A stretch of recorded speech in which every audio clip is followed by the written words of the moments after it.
Kisahnya adalah salah satu operasi intelijen paling luar biasa pada Perang Dunia Kedua. Dikenal dengan nama sandi Inggrisnya, Garbo, yang diambil dari aktris Greta Garbo karena kemampuan aktingnya yang luar biasa, Juan Pujol Garcia menjadi salah satu agen ganda paling berpengaruh dalam sejarah. Karyanya berpuncak pada keberhasilan Operasi Fortitude, sebuah komponen penting dari invasi sekutu ke Eropa yang diduduki Nazi, yang dikenal sebagai D-Day. Untuk memahami sepenuhnya kisahnya, penting untuk memulai bukan dari dunia mata-mata, tetapi dari seorang pria biasa yang tidak memiliki pelatihan formal di bidang intelijen, tidak memiliki koneksi, dan tidak memiliki jalur yang jelas ke dunia bayangan para mata-mata. Juan Pujol Garcia lahir di Barcelona pada tahun 1912. Masa mudanya tidak memberikan petunjuk sedikit pun tentang peran penting yang akan ia mainkan dalam sejarah. Dia mencoba berbagai pekerjaan, termasuk mengelola peternakan unggas dan mengalami kekacauan perang saudara Spanyol. Konflik ini sangat membentuk pandangannya karena ia menjadi kecewa dengan ekstremisme, baik fasisme maupun komunisme. Dia mengembangkan sikap tegas terhadap rezim otoriter, khususnya ancaman yang semakin besar dari Jerman Nazi di bawah Adolf Hitler. Saat Perang Dunia Kedua berlangsung, Pujol sangat bertekad untuk melakukan sesuatu, apa saja, demi membantu menjatuhkan Nazi. Namun, dia mendapati dirinya berada di persimpangan jalan. Tanpa pelatihan militer, latar belakang intelijen, dan koneksi dengan pemerintah sekutu manapun, tampaknya dia memiliki sedikit pilihan. Namun demikian, dia memiliki tekad yang kuat dan kreativitas unik yang membedakannya dari yang lain.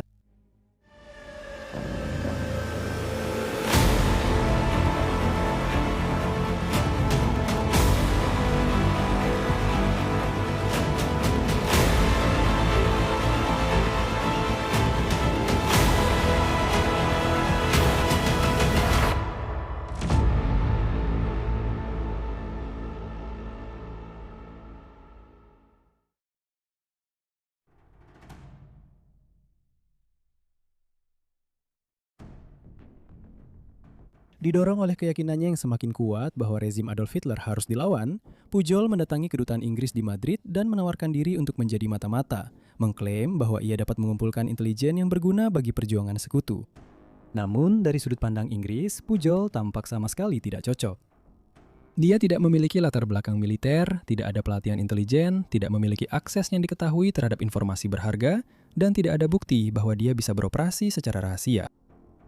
Dinas intelijen pada masa perang memiliki sedikit kesabaran terhadap relawan yang belum terbukti kemampuannya.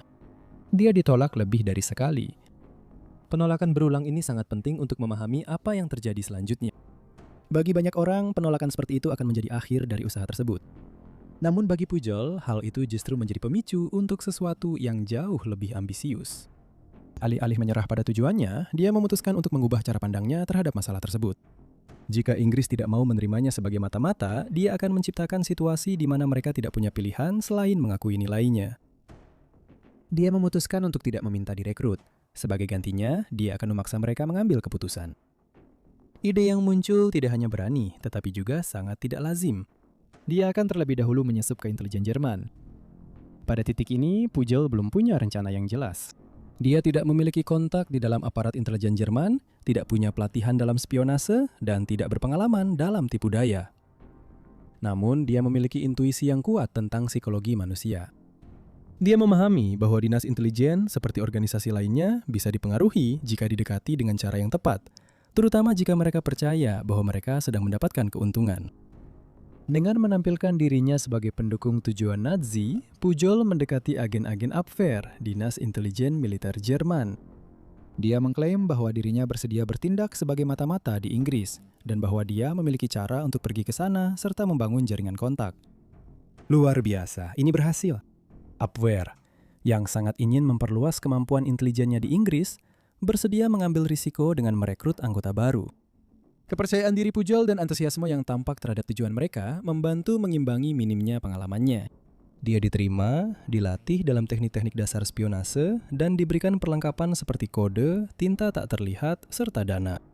Orang Jerman berharap dia pergi ke Inggris. Sebaliknya, dia membuat pilihan yang tegas dan menentukan. Dia tidak akan pergi. Keputusan Pujol bersifat strategis, bukan logistik. Dia menyadari bahwa masuk ke Inggris akan memberinya tekanan untuk memberikan intelijen yang kredibel, sehingga berisiko terbongkar karena aksesnya yang terbatas. Dengan tetap berada di luar Inggris, dia mengendalikan narasi dan menyusun laporannya dengan caranya sendiri.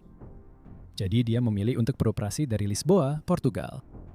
Ketika Garcia tiba di Lisboa pada tahun 1941, dia menemukan sebuah kota masa perang yang unik, di mana Portugal, yang netral di bawah rezim Salazar, menjadi pusat spionase.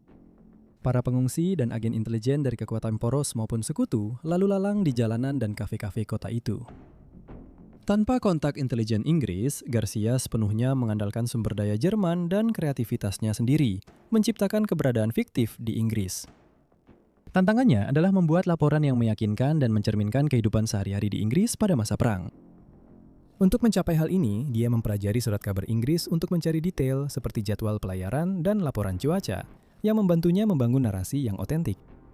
Laporan awalnya mencakup pengamatan tentang moral pasukan dan kondisi umum, dengan fokus pada detail untuk membangun kredibilitas daripada membuat klaim besar.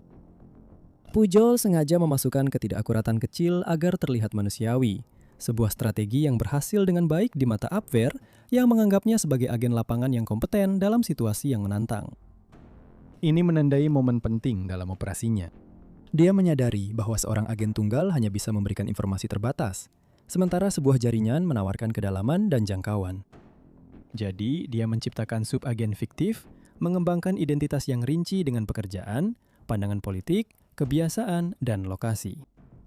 Misalnya, seorang nasionalis Wales berbagi sentimen lokal, seorang pekerja pelabuhan di Glasgow mengamati pergerakan kapal, dan seorang mahasiswa Venezuela di London memberikan sudut pandang orang luar. Setiap agen memiliki keterbatasan, beberapa melapor jarang, sementara yang lain hanya memiliki akses ke jenis informasi tertentu, mencerminkan sifat terfragmentasi dari jaringan intelijen nyata. Para agennya tidak sekedar menyampaikan informasi, mereka mengalami peristiwa-peristiwa tersebut. Salah satu contoh paling mencolok dari hal ini adalah cara Pujol menangani kemunduran. Pada satu titik, dia melaporkan bahwa salah satu agennya jatuh sakit dan tidak dapat melanjutkan pekerjaannya. Dalam kesempatan lain, dia mengklaim bahwa seorang kurir telah meninggal. Dia menindaklanjuti hal ini dengan permintaan bantuan keuangan untuk janda kurir tersebut, permintaan yang disetujui oleh pihak Jerman. Kejadian ini menggambarkan sejauh mana penipuannya. Bukan hanya Abwehr percaya pada keberadaan para agen ini, tetapi mereka juga menerima tanggung jawab atas kesejahteraan mereka. Aspek keuangan dari operasinya menambah kesan realistis. Orang Jerman mendanai jaringannya dan Pujol dengan teliti melacak pengeluaran ini, membuat catatan rinci tentang distribusi uang di antara para agen untuk memperkuat ilusi adanya organisasi yang aktif. Komunikasi sangat penting. Pujol menggunakan surat dengan tinta tak terlihat dan pesan berkode untuk tetap berhubungan dengan para pengendalinya. Proses pengkodean ini menunjukkan usaha dan profesionalisme, membuat orang Jerman percaya pada keaslian operasinya. Seiring laporannya menjadi semakin rinci, kepercayaan Abwehr kepadanya semakin kuat. Mereka mengandalkan laporan intelijennya, mengintegrasikannya ke dalam penilaian mereka tentang Inggris, sehingga menjadikannya sebagai sumber yang terpercaya. Ketidakhadirannya dari Inggris membebaskannya dari keterbatasan dunia nyata, memungkinkan dia membentuk narasinya sesuai kebutuhan. Dan pada akhir 1941 dan awal 1942, dia meyakinkan intelijen Jerman bahwa dia menjalankan jaringan mata-mata yang rumit di Inggris tanpa pernah berada di sana. Intelijen Inggris akhirnya mencegat komunikasi yang mengungkapkan seorang agen Spanyol memberikan laporan kepada pihak Jerman. Ketika MI5 melacak komunikasi itu hingga ke Pujol, mereka menyadari baik ancaman yang dia timbulkan maupun peluang yang dia wakili.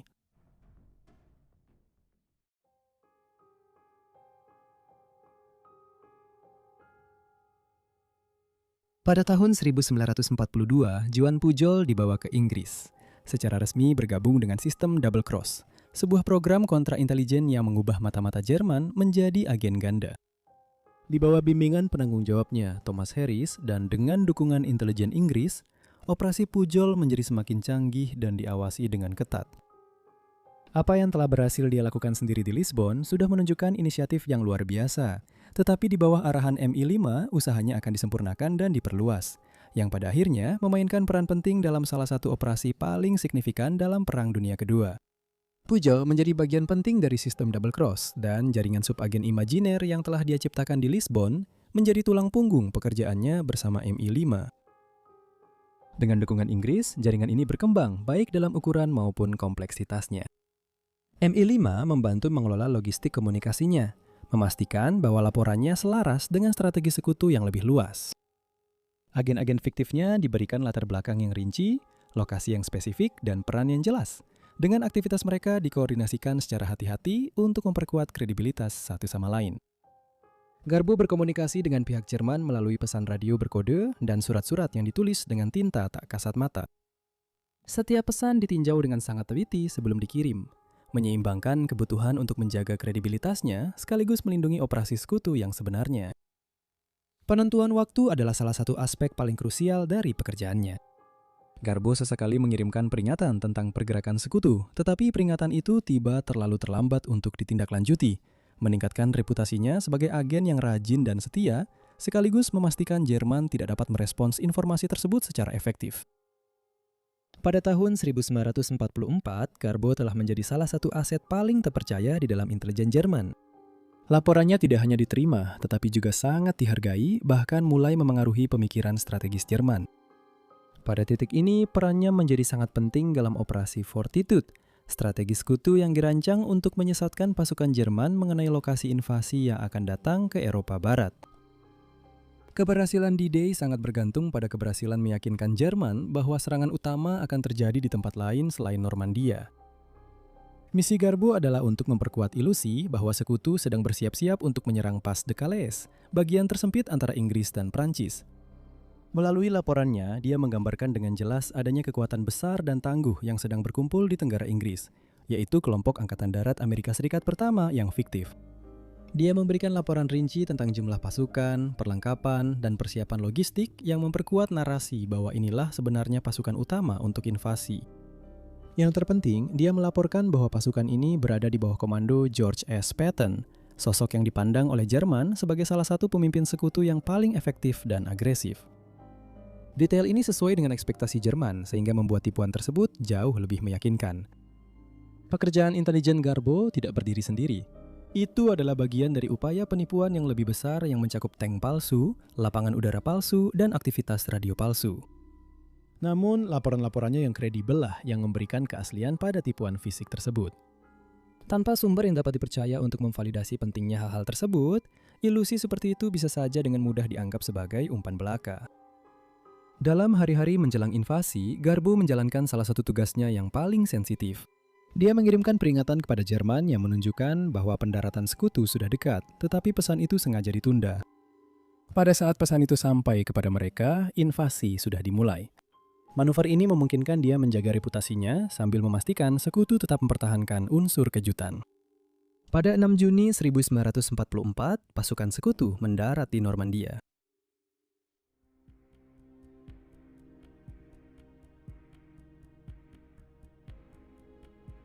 Upaya Garbo tidak berakhir dengan pendaratan tersebut, bahkan upaya itu menjadi semakin penting. Setelah hari H, tugas-tugasnya yang paling sensitif dan sangat penting secara strategis pun dimulai. Serangan awal berhasil membangun pijakan di Normandia, namun pijakan itu masih beresiko. Komando tinggi Jerman memiliki kemampuan untuk merespons secara efektif jika mereka menafsirkan situasi dengan benar. Pada saat yang sangat penting ini, ketidakpastian membayangi pengambilan keputusan Jerman. Komandan lapangan dan analis intelijen terpecah antara melihat pendaratan di Normandia sebagai invasi utama sekutu atau hanya sebagai tipu muslihat yang bertujuan mengalihkan pasukan Jerman dari target sebenarnya. Kurangnya kejelasan ini menghadirkan sebuah peluang dan Garbo mendapati dirinya berada di pusatnya. Dengan menyusun laporan yang sangat rinci, dia memperkuat keyakinan bahwa Normandia bukanlah lokasi serangan utama. Dia menegaskan bahwa pasukan utama sekutu tetap berada di Tenggara Inggris, siap menyerang Pas de Calais. Narasi ini sangat cocok dengan ekspektasi Jerman karena Calais sudah lama diidentifikasi sebagai titik invasi yang paling mungkin karena letaknya yang dekat dengan Inggris. Intelijen Garbo tidak mengungkapkan perspektif baru. Sebaliknya, itu justru menegaskan apa yang sudah dicurigai oleh para perencana Jerman. Pada tahap perang ini, Garbo telah menghabiskan waktu bertahun-tahun membangun kepercayaan dengan kontak-kontak Jermannya. Informasi yang ia berikan seringkali terbukti cukup dapat dipercaya, sehingga masuk ke dalam penilaian intelijen tingkat tinggi Jerman. Hal ini menyebabkan kesalahan strategis yang signifikan. Komando tinggi Jerman memilih untuk mempertahankan pasukan cadangan dalam jumlah besar di Pas de Calais daripada segera memindahkan mereka ke Normandia. Cadangan ini mencakup divisi lapis baja dan unit infanteri yang sebenarnya bisa menjadi tantangan serius bagi kemajuan sekutu. Faktanya, analisis catatan Jerman setelah perang menunjukkan bahwa banyak pasukan tetap ditempatkan di sana mengantisipasi invasi kedua yang tidak pernah terjadi. Penundaan ini sangat krusial. Penundaan ini memberi sekutu waktu yang mereka butuhkan untuk memperkuat posisi mereka di pantai, membawa masuk persediaan dan pasukan tambahan, serta mendorong maju ke pedalaman. Apa yang awalnya bisa menjadi operasi yang goyah dan masih bisa dibalikan, berubah menjadi kampanye yang berkelanjutan dan akhirnya berhasil. Para sejarawan sekarang menganggap penipuan yang terus berlangsung ini, di mana Garbo adalah salah satu pemain kunci, sebagai salah satu operasi intelijen paling efektif selama perang. Ironi dari keberhasilannya menjadi jelas bahkan sebelum perang berakhir. Tanpa sepengetahuannya, pihak Jerman menganugerahinya salib besi kelas 2 pada 29 Juli 1944 karena mereka percaya dia telah memberikan jasa yang berharga bagi upaya perang mereka. Penghargaan bergengsi ini yang biasanya hanya diberikan kepada tentara garis depan memerlukan otorisasi pribadi dari Adolf Hitler sendiri. Pada waktu yang hampir bersamaan, pihak Inggris mengakui jasanya dengan menjadikannya anggota Orde Imperium Britania, sebuah kehormatan yang diberikan oleh Raja George ke-6 pada November 1944.